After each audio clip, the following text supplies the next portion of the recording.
Welcome to our Ministry Bite. It's our bite-sized booth.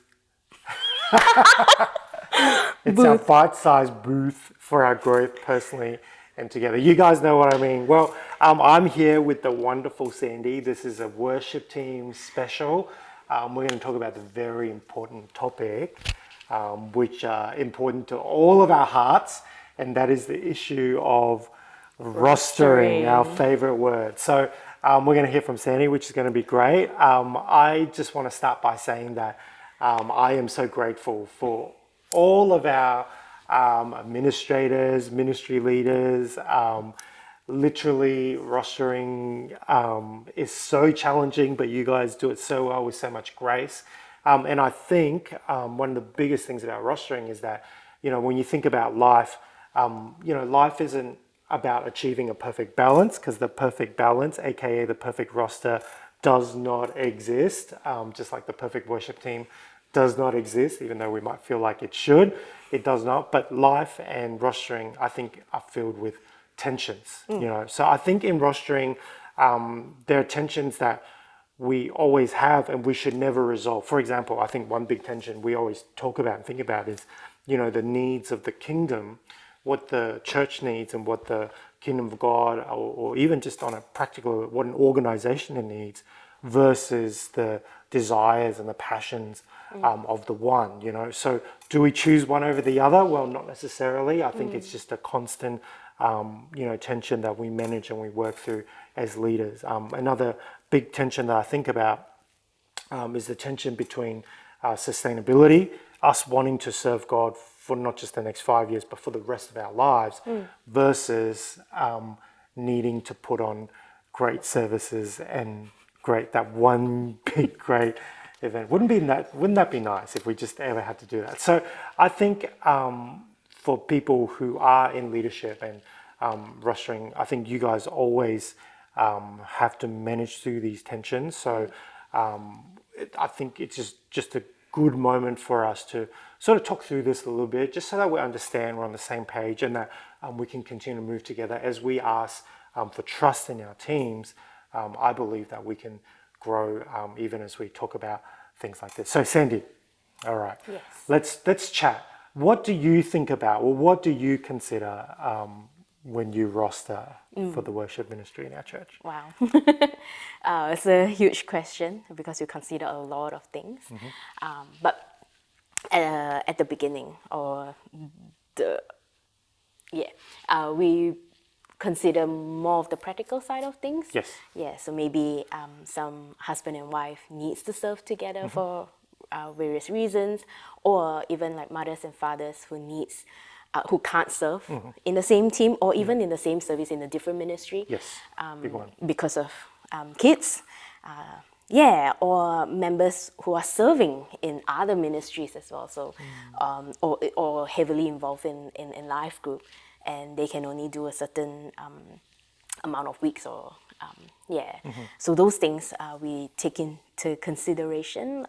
The other part is also we consider skill level or even play style. So we usually just observe someone on a regular Sunday and just kind of gauge where they're at or their play style and kind of match them up with different musicians as well, or even like shift workers, fly in, fly out, who had to block out weekends and all that, we take into consideration. Or people who need breaks and rest, How dare you guys go on holidays?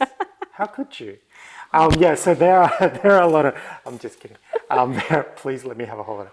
So there are a lot of things that we think about, namely that you think about. And I know even, for example, as we're recording, we just had a Massive month. So what does all that look like actually? Oh man, March we're currently recording in. Yes, March. So we have 5 weeks. On the St. Lucia side of things as well, we do have a Unigen service on the last Friday.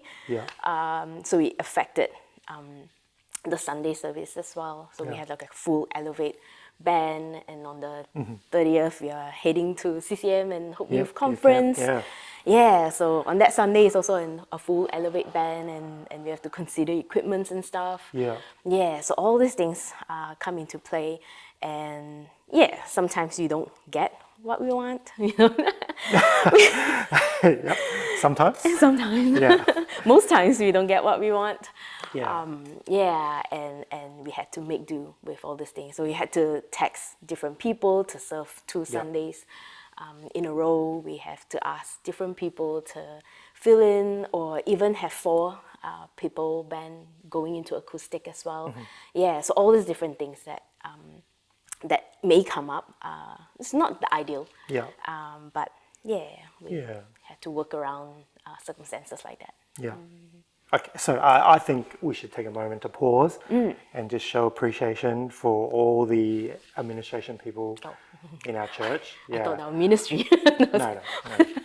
That's another one. No, I think we really need to, like, there's so much that you guys juggle. So if you guys are watching this, drop Sandy a text or whatever. Thank you, Sandy. So just being real, because I think a lot of times, for example, when I'm worship leading and I open up the roster and I go, oh, I wish there was more, like I think a big thing for me is like, oh, where's the electric guitarist, or so what happens, like, so for example, I know many of us struggle with this. We go, oh, like, but to achieve what we need to achieve, maybe we don't have the right mix or enough, maybe the band's just not big enough. What's the protocol here? Like, what's wrong with me, like, calling up a mate and going, hey, can you come and hop on, or whatever, like, which I think happens from time to time. Yeah. Yeah, I think one of the big thing is that sometimes you don't see the bigger picture. Sure. Because as admin people, Yep. we don't just look at 1 month or look at one event and forgo the others. Sure. We are also looking at different ministry as well. Say, for example, someone who serves in multiple ministry, and sometimes it takes a lot of preparation. Someone from Hope Kids serving in the worship ministry, things like that. Yeah, and different conferences.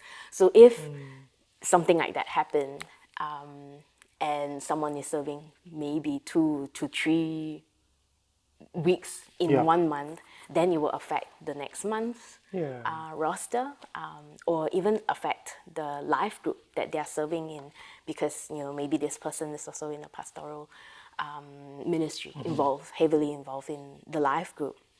Yeah, and things like that sometimes we don't see because we only see the problem, and we want quick solution. And like my quick solution is get my friend who knows how to play an electric guitar and fill in. And we're just only thinking like that, but we need to think like that. For longevity as well. That's a really good point. And I think to put leadership, I guess if we're brutally talking about leadership, I think yes, it's about people. Yes, it's about the one. Yes, it's pastoral, but at the end of the day, a lot of it has to do with resource management. Human resources. So I think for leaders like Sandy, like, you have a responsibility, dare I say, calling to steward, to be a part of helping us steward the people and the giftings and the resources that God's entrusted in our church. So I think with things like this, we think about it as a one-off situation. But what you're thinking about is, and what a lot of our leaders think about is, like, can we do this 3 times, 4 times, 5 times? And does this actually help us build a healthy ministry culture and a sustainable pace? So I think that's always the tension. So I know for you, Sandy, you're not actually against any of these creative arrangements or whatever, but what you need is just that being in the loop, being in the conversation. So can you tell us a bit about that as well? Yeah, so I guess if you feel like there's a lag, come and talk to us, come and talk to Joan as well. Yeah, and if we do see a need and maybe some suggestion is, a person is being brought up, I say, oh yeah, and this person is pretty free, and it's okay to, do 2 times a month or Yeah. even 3 times, then, we are happy to have that. But if this person is already swamped, Yeah. with other ministry, pastoral, then, maybe we'll take a step back and maybe think creatively on how That's to right. work around the band makeup that you have. That's right. I've seen 2 keyboardists, and one plays the electric guitar lines, and one hold a pad, and guitar. Guitar, that's all we need. Yeah. Pulls a Ryan Gosling, Yeah. La La Land. David Okay, never Crowder mind. says the guitar is the future of worship. Something to think about. No, that's great. So I think that's a really good point. And one thing we're always thinking about is that innovation, creativity does not happen in abundance. Because when we have all the resources in the world, like the first thing that happens isn't progression, it's complacency, Yeah, right? yeah. So I think, we have a lot of limitations, but it's also rather than an opportunity to complain or like be deflated, it's actually an opportunity to grow. Like if Peter at the gates of the temple had money, there would be no healing, right? Anyway, you guys can think about it. But tell us about that, Sandy. Like, what do you see for us moving forward? Yeah, I think it is really, really in my heart to see that we are not an elite team of singers and musicians. Yeah. It is not as if that the church put up with vacancy and say that these are the roles that we need to fill, and we audition, tens and thousands of people and pick the best ones and to fill the roster. But we are actually worshippers who put our hand up to say, I want to serve in this ministry. And sometimes it looks like 7 keyboardists and 2 electric guitarists. Yeah, and we have to make, be creative in our makeup. Yeah, in 1 Corinthians 4:7, it says that, for who makes you different from anyone else? What do you have that you did not receive? And if you did receive, why do you boast as though you did not?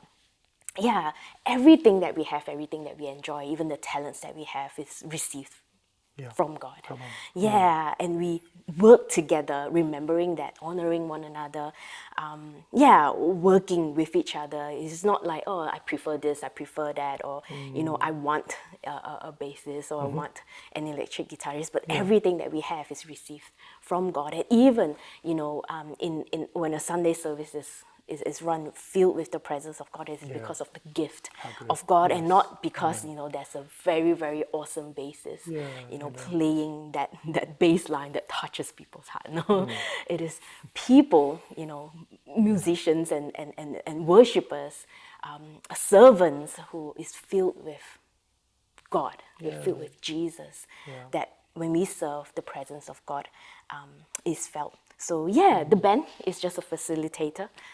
We are not the be-all and end-all. The presence of God is strong in the people who loves Him. Amen. Yeah. It's so good. Well, thank you, Sandy. And we want to thank you guys for being so faithful.